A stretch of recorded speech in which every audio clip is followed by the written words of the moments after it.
The Mandalorian, Episode 2, when Mando goes for a bath. No, I'm not joking, that's the main plot of the episode. Oh, and we get such great narrative scriptwriting as this. This area looks much older. The mines have been here for thousands of years. The living waters are in the chambers below. Have you been there? Yes, when I was a child. Really? Pablo sounded as interested in that conversation as I was. Really? But surely there's something else to this episode. It was Episode 2, we can't already have fallen off. And what happened to that assassin droid that we were going out to repair before we even got on that planet in the first place? They're not going to forget about him, are they? Well, for the answer to that question and many more, like why do the writers have the memory of a goldfish? We're going to have to dig in. We start with the engineer. She's running a scam, stealing parts from people's cars, and then selling those same parts back to them. The funny thing is, a lot of this conversation is in Rodian, so you can't understand it. So I put on subtitles so I could understand him. You know what the subtitles said? Speaking in Rodian. They couldn't even be bothered to come up with a script for him. I'll fix it. Subtitles literally said speaking in Rodian for that section. I'm amazed. And this entire scene goes on for ages. The only thing you learn is that she's a criminal and will scam people. So unless that's going to come in handy later in the series, I have no idea why it's even in. But eventually Mando turns up. He's looking for a part for the assassin droid. You remember the assassin droid. The entire reason for Episode 1 to exist, which he said was vital for him to go to Mandalore. We better not forget that in the first 5 minutes of the show, that'd be embarrassing. And obviously this is the Mandalorian, it wouldn't be complete without one thing. Well, where's my guy? The merch. And just like any good pet, he's got a new trick for everybody. There he is! Woo-hoo! Force jump! And hey, at least I got to see him fly through the air. Just unfortunate we skipped the drop-kicking part of it. Who taught you how to leap like a lerman, huh? Yeah, still can't talk. That is a problem at 50 years old, I find. And yeah, you can say a species lives till 900, but 50 and 900 is like us living till 90 and not speaking at 5. Which, considering we're supposed to start speaking at 12 to 18 months, if you've still not done it by the time you're 5, something's gone horribly wrong. Was that his first word? Watch, his first words will be, please, somebody just take me seriously as an actor. But Mando only has one thing on his mind, the assassin droid and fixing it. I need a droid part. Boring. It was nice of her to speak for the audience. This is the entire reason for Episode 1. Boring! One scriptwriter not a fan of the other scriptwriter's work, or what? But yes, the Jawas, if they've got the parts, they say no, we can't get one. They can't find the part? Nope. And so we just immediately give up? You do realize I'm not the only place in existence you could go to another planet, right? I don't know if I can be bothered. Seems like a lot of effort to repair the most vital thing for me on this journey. I need my droid fixed now. I think you should buy this beauty here. Yep. That's right, that's exactly what they do. We spent an entire episode setting up one specific droid in Episode 1, and 4 minutes 44 into the episode, including the recap, we've already forgot about Episode 1 and got an entirely different droid. A droid who can't even fight and has other problems. He's very obviously broken. And it does get worse, when Mando even says that the new droid, which he replaces the old one with, is entirely useless to him. I can't use an astromech. I need a droid that can explore ahead of me and test the atmosphere. And that's an entirely different reason than Episode 1, where he said, this is the only guy I trust with my back. No, now I just need a glorified tricorder to tell me if I can breathe. The thing is, at no point does the mechanic even contradict him. This R5 astromech is built for adventure. She doesn't say it can detect atmosphere. I can't use an astromech droid because I need something that can scan for oxygen. Well, he's built for adventure. Yeah, but can he scan for oxygen? It's falling apart, and besides, I got no room for it on the N1. Why are we now talking about room on the ship? You need something for a very specific task, and that can't do it, and she hasn't even said it can. Never pay attention to the lines in The Mandalorian. They don't actually make any sense. Nonsense. R5-D4 is as good as a day came back from serving in the rebellion. Yes, but can it detect oxygen? I'm gonna give you this for half the price, and throw in a free oil bath. But can it detect oxygen? So Mando buys the droid, which is absolutely useless to him as far as we know. Mando specifically said astromech droids are useless to me because they can't do the job I want, and yet we've bought one. I can't use an astromech. I need a droid that can explore ahead of me and test the atmosphere. We've gone from I need a fighting droid to watch my back to I need a droid that can detect oxygen to any droid will do at all in under 5 minutes and making the entire first episode redundant. Congratulations. Oh, and built for adventure doesn't even mean he can detect oxygen. It's about how well built he is. I wouldn't rely too much on this one. Its circuitry is a little fragile. I thought you said it was built for adventure. And he's not built very well. What? Sorry, I can't hear you! Honestly, after that conversation, I wish I'd not been able to hear any of it either. So he flies off into fireworks. We never find out why the fireworks exist. They just randomly popped off when he started to fly. So we fly to Mandalore. Basic emotional manipulation, check, but we get a wee bit of setup that is very important later on. I mentioned before, scriptwriters having the memory of a goldfish. Well, one of the things they forget is that time exists. And that's Kalevala, where we visited Bo-Katan. It's in the same system. It's in the same system is meant to mean it's not far away, you can get there quickly. Yes, but can it be instant? A Mandalorian has to understand maps and know their way around. That way, you'll never be lost. Or you could get a sat-nav. You've developed inter-system travel, but not Google Maps. I mean, come on, people. Pull your finger out. So they go down to the planet. We get a brief. The magnetic field is interrupting our communications. We won't be able to communicate with anyone outside of the atmosphere. They might as well have written a sign that said something's going to go horribly wrong and we're going to need to contact someone outside of the atmosphere. But they land and send out the droid to scan whether the atmosphere is actually breathable. And the only reason to do that is if you are planning on breathing it in the first place. Because in a minute, Mando is going to entirely forget why he was on this planet to begin with. So the droid sets off. The droid will be fine. I just need him to take some readings to make sure it's safe. Safe for us to follow him, which is why we need to know if we can breathe. But as the droid rounds the corner, suddenly he vanishes. Oh no, what's happened to the robot? It's a robot, who cares? You make him shake for a few seconds and suddenly I'm supposed to care about this robotic being which isn't alive. Fine. I'll go get him. Normally this is droid work. I was hoping to avoid going out there. How were you hoping to avoid going out there? The entire point of this mission is that you're going out there. The only reason this is droid work is for him to go and see if you can breathe, specifically because you're going out there. There's no point for the droid to do this if you're not planning to go out there. Mando and the scriptwriters just forgot the entire point of this series and why they're on the planet in the first place. So Mando sets off after the robot, which was his plan all along, except he forgot about it. And we get some basic emotional manipulation. Mando enters a big dark cave, I'm sure nothing's going to go wrong here, and he finds an underground city, which is exactly what he wanted, it's exactly where he thought it was, so why were we not planning on leaving the ship? Was it because of those guys? Yes, apparently a load of people have actually survived the apocalypse on this planet, and they've decided to attack him. They all drop out the ceiling because they're waiting in ambush. Why? Who are you planning on ambushing? No one comes to this planet because everyone thinks it's gone through the apocalypse. How long have you been waiting in the ceiling, folks? But we get a bit of a fight, there's some blasters, Mando gets hit in the face with various different metal poles, until he thinks he has no choice, and pulls out the darksaber. There is an issue with it, though.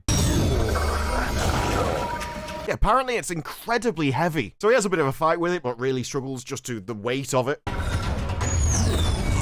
Makes it look incredibly unwieldy, but eventually wins the day, throwing him off a cliff. Unfortunately, the droid is heavily damaged. Okay, all right. Let's get you back to the ship. Yeah, that's right. We're just going to put him back in the ship now. We spent episode 1 going for a droid that was vitally important and then forget about him within the first few minutes, only to get a second droid whose only reason for being in this episode is to send him off round a corner so that Mando can forget he wanted to walk onto the planet in the first place, and then when he finds the droid, we're going to put him back in the ship and forget about him for the rest of the episode. What was the point of putting these droids in the story if they served absolutely no purpose for the story? Because he brings him back to the ship. You got an analysis on the atmosphere yet? We find out the astromech can do something that Mando said it specifically can't do, which is why it was useless to him in the first place. I can't use an astromech. I need a droid that can explore ahead of me and test the atmosphere. Don't worry, we forgot we said that, even though that was 10 minutes ago. The charts were wrong. The atmosphere is breathable. Surely the biggest sign of that is that you just got attacked by creatures breathing the atmosphere. Bo-Katan was right. I mean, I think that was predictable. The Force is female after all. Mandalore is not cursed. It could still be cursed. You can just breathe the atmosphere. These two things aren't mutually exclusive. So Mando and Baby Yoda set off in search of the mines, despite Mando saying he didn't plan to set foot on the planet in the first place. But this time Mando's coming in with his pistol out in case there's another ambush, despite the fact that he already wiped out the people in that area, so I don't know what he's planning for. I think it's a bit late to be careful about it now. I never thought I'd see Baby Yoda jump off a cliff, but I am here for it. So they drop as low as they can go, hunting for the mines. Bearing in mind, he knows there's creatures laying ambushes, and up top he was walking around with his pistol. He's definitely going to do that in a new area where he doesn't know if there's enemies and hasn't cleared yet. I guess we only walk around with our blaster ready in areas that we've already cleared of enemies. Makes strategic sense to me. But after walking for a while, he realizes it's very dark down here. So we get a head torch, and he finally decides to draw his blaster. We have a lot more walking, and boy is there a lot of just walking or flying scenes in this episode, as we keep walking, until we find a Mandalorian mask in the ground. Unfortunately, It's a trap. It's a trap! Thanks, Baby Yoda, for being so much use. Yeah, this massive droid captures him, squashes him, and this entire scene was so dark, I found it incredibly difficult to even see what was going on. But it seems like the key to defeating Mando is to just give him a hug. It'll be fine. We get Baby Yoda peeking around a corner for that extra added R factor, cheap emotional manipulation, as the creature walks off and Grogu follows it, and he's decided to leave his flowing ball thing behind and follow them on foot. I'm pretty sure it's just so they could get him to waddle on screen for people at home. Now, eventually, the droid takes Mando back to its base and sort of locks him into position as the droid walks off. Because then we get this weird, that's not even my final form kind of moment. It's a weird droid inside a mech. Seems a bit pointless to me when you could have just made the bigger machine a droid as well, but, you know, maybe it'll get explained later. Doubt it. Either way, the droid disarms Mando and leaves, giving Baby Yoda the opportunity to actually do something useful for once. First, we get an R moment, followed by him using the Force. Well, you weren't much use, were you, lad? You're 50, you've been trained by multiple Jedi Masters, and yet the grand totality of your achievements is sweet FA. Get to Bo-Katan. Best advice Mando's ever given. Dude, you are entirely useless. Can you just piss off and find me someone that can actually help? And so off he waddles. I'm sure the big robot won't be able to catch him at all. Especially not if the magic ball happens to be a hell of a lot closer than it was originally. We saw Baby Yoda walking, following this machine the entire way to his base, but don't worry, one little hop and we're in it again. That must have been one massive Force jump. Yeah, but the writers forgot that he walked here in the first place. Do you think they're going to forget anything else? Well, they might forget that time exists, because Yoda starts to fly away, speeding through all the little caves. Oh, we've got the desperate chase music, despite the fact he's not being chased yet. It's literally the most exciting thing that happens to him during this entire chase. The robot doesn't seem to be behind him at all. We've got really hype music, but nobody is chasing him. Quick, be speedy! I'm sure some people think this scene is really tense. If you change that music, you wouldn't feel the same, because there is no tension in this at all. Nobody's chasing him. He literally flies up the shaft. I don't know why we've got this tense music. There's nothing happening. Not until a creature appears at the entrance, which charges him. And very rapidly regrets it. He came up holding his hands up for half an hour just so you could know he did use the Force. So thanks a lot for trusting your audience to work that one out on their own. That'll, yeah, you didn't make it obvious enough. What else would it have been? The guy tripped over and fell out the cave or something. How long do you want to leave your hand up after you've used Force Push? Seriously. So Yoda leaves the cave. Although there might be a bit of a problem when we change camera angle and he leaves the cave again. Seriously, this entire thing is R-bait, and you're supposed to think, oh, he's so strong and powerful now, yes, he's coming into his own. He can even pilot the ship on his own, that's impressive. Or at least that's what the music is desperately hoping it can make you believe. And on the one hand, we've got this strong, independent Baby Yoda who don't need no man. It's okay, he can do everything on his own now. Right up until he meets Bo-Katan and suddenly all of his skills just vanish instantly. What happened to him? Don't you think could be a bit more use? Download the astromech, find out where they were. Yeah, because we're certainly not going to find out from that thing.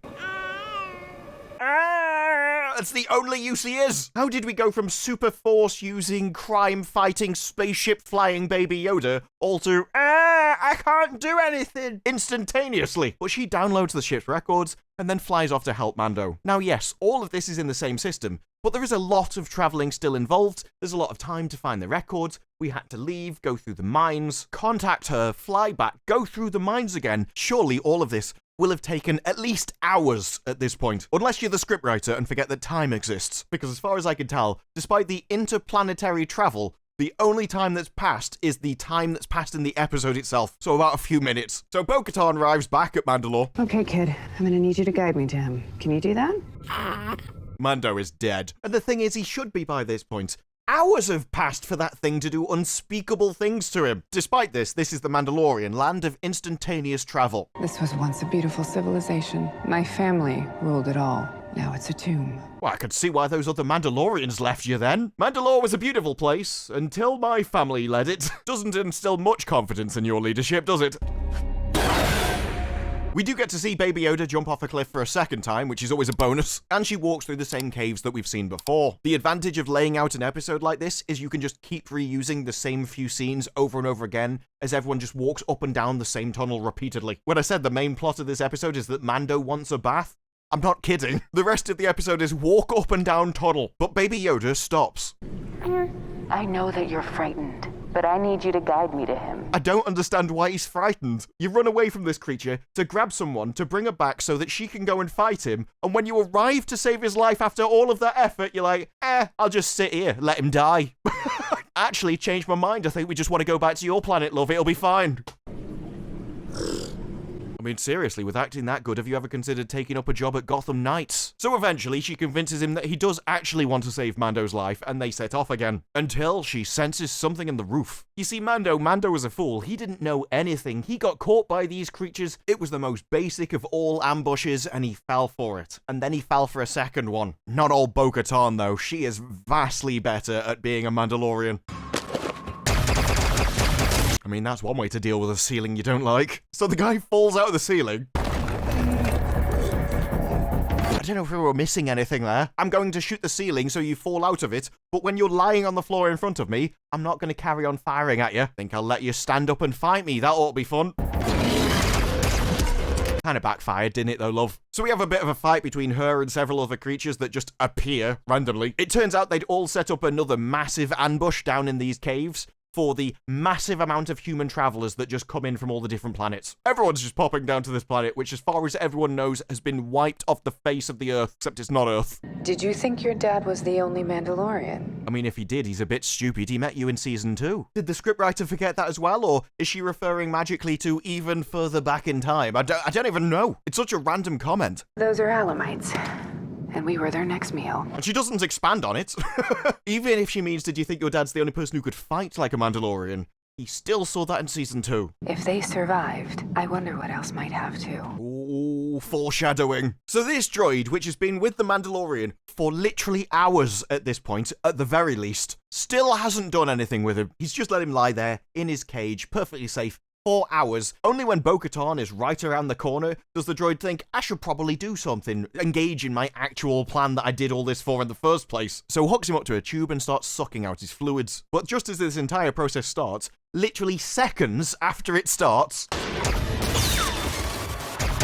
I mean, that was nice timing, wasn't it? I've had Mando down here for seconds, but the moment I start to do my plan, you turn up and stop me. Instantly. That was a coincidence. But she's in trouble because she keeps getting shot by lightning until she sees the darksaber and can wield it as light as a feather. She immediately annihilates the droid. Are you okay? I mean, he shouldn't be, but because this is Disney Star Wars and the scriptwriters have forgotten how time works, yes, he's perfectly fine. It's okay, I just instantaneously traveled through a cave across a solar system and back again. Turn your brain off, don't think about it, it'll be fine. At least it would have been if that robot had stayed dead. Because his head detaches and starts to walk across the room, which I think at this point makes it the most intelligent thing in the series. Move at all. It's like something out of The Thing. Are you trying to say something? Behind you.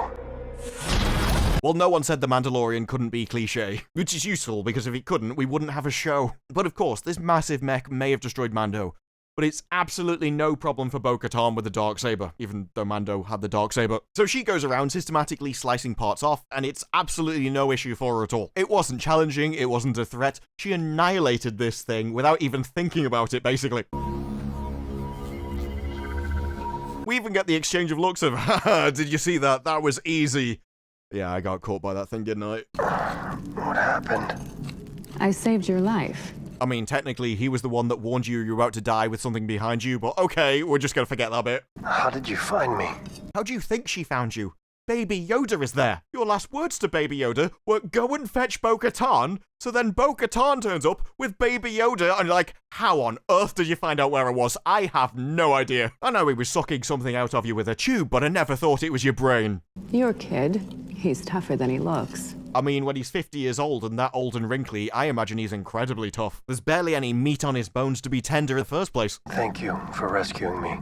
You were right. I mean, we got thank you for rescuing me, and you were right back to back. Can you just say she was the bestest ever and have done with it at this point? Go on, say she's the key to everything, I dare you. But she wants to leave the planet, and he's determined to continue into the mines so that he can go into the waters. I must continue to the mines of Mandalore so that I may be redeemed. I guess he tells us that just in case you forgot it from episode 1. I mean, this is a streaming TV show. It's not as if you could have watched that episode at any point in time. This might have come on live and you could have missed it. I mean, at this point, if you started episode 2 out of season 3, I think it's your fault. We don't need the recap. You actually believe these children's stories, but there's nothing magic about the waters. He's never said there's anything magic about the waters. I don't know why you keep banging on that there's something magic about the waters. I took off my helmet, so I need to enter the waters so that I can be redeemed is a tradition, not magic. And there are a load of reasons why it could have developed as a tradition. Maybe it was difficult, challenging, or as a punishment. He's not saying it's going to give him laser vision or something. Despite this, she offers to guide him to the waters. You'd never find them on your own. Not in all this wreckage. I mean, he did ask you for directions in the last episode, and you told him. So if he wouldn't have found them despite your directions, that seems like a you problem. Why didn't you give him better directions so he could have found them on his own?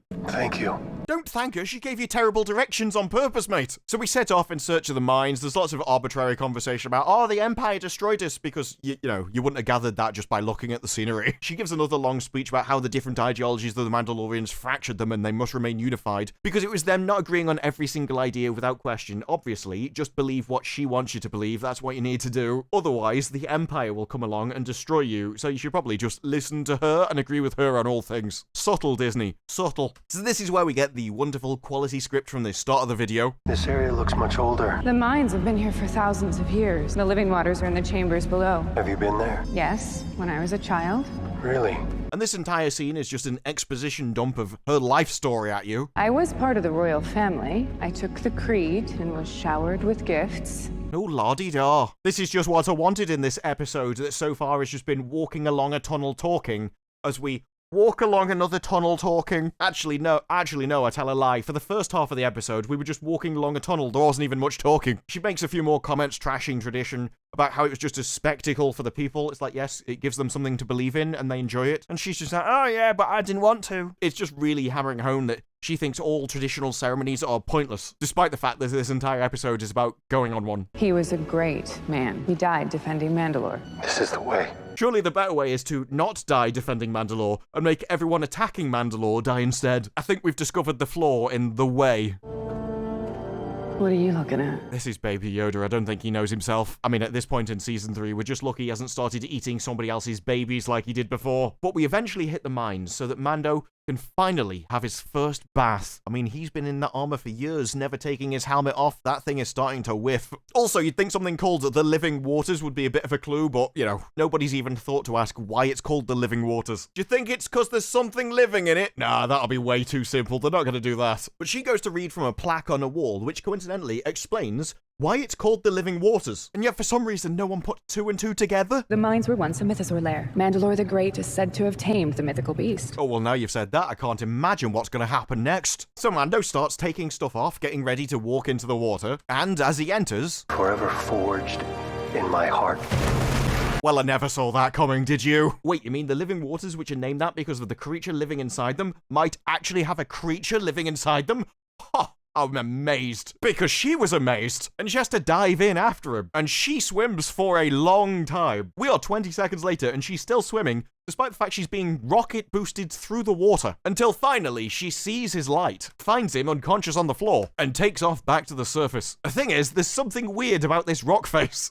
Something a little unusual. But I don't know about you, but that definitely looks like a horn to me. And that would be an eye. Luckily, it just ignores both of them. Yeah, this is a creature that if you walk down the steps will pull you in and smash you onto the ground. But if you escape afterwards, he doesn't care. This is a creature that will kill one person exactly one time, won't try a second time, and won't affect anyone else that comes into the water after them. I really hope you're going to explain the motivations of this creature, because it doesn't make any sense. He just walks off, and they escape to freedom. All I can say is I think you've read too many Loch Ness Monster stories. But it does blow her tiny little mind. Maybe there was something to the stories my father told me after all, and it wasn't a myth. Maybe there's actually a reason for tradition and ceremony. Is the message that I'm assuming she's meant to be getting from that? I mean, at least hopefully. Of course, I have no idea what this episode was even for. Mando goes for a bath, gets dragged down from the surface, and they let him escape. I can only assume that this is something that's actually repeated, and so the reason why entering that water redeems you for taking your helmet off is because you died. It was essentially a punishment. And all of that makes sense right up until the fact that he ignored her entering the water. As if the thing is, I will drag anyone that enters the water down to the bottom and then just let you escape if you can, sort of proving your worth. He still should have done it to her, so I have no rhyme or reason of what's happened or explanation. All I know is the rest of the episode was largely walking along a tunnel, and then back down the tunnel, and then back down the tunnel again with just various different people. Definitely cheap on sets. What we've got here is a filler episode in episode 2. I always say you should start a series with your best stuff in episode 1, but you probably shouldn't trail off immediately after. I said at the end of the first episode that it was just more Mandalorian, and if you like The Mandalorian in season 1 and 2, you'll like that episode. I'm not sure you'll like this. There wasn't even much of an episode to have an opinion over. Mandalorian as a whole has a decent amount of slow points throughout all of the episodes anyway, but this was another level. And it shows if you go and look at what people are talking about. Entertainment Weekly, they made an article, what about? Oh yeah, it was the last 7 seconds. They want you to focus on the creature at the end and forget the rest of the episode. Because you will, because nothing happened in it. People are going to be talking about the last 7 seconds with the creature and Baby Yoda running down the tunnel to action music, despite the fact that he's not being chased by anything at all. All in all, I'm not sure what there is to really grab onto in this episode, what there is to really enjoy, but I'm sure some people are, and for those people, I hope you have fun. But for me, I am just amazed that this got signed off as an episode of television. But those are just my thoughts. What are yours? Let me know what you think down in the comments below. Like the video if you like the video. Subscribe, more videos like this in the future, and I will see you in the next one. Bye-bye.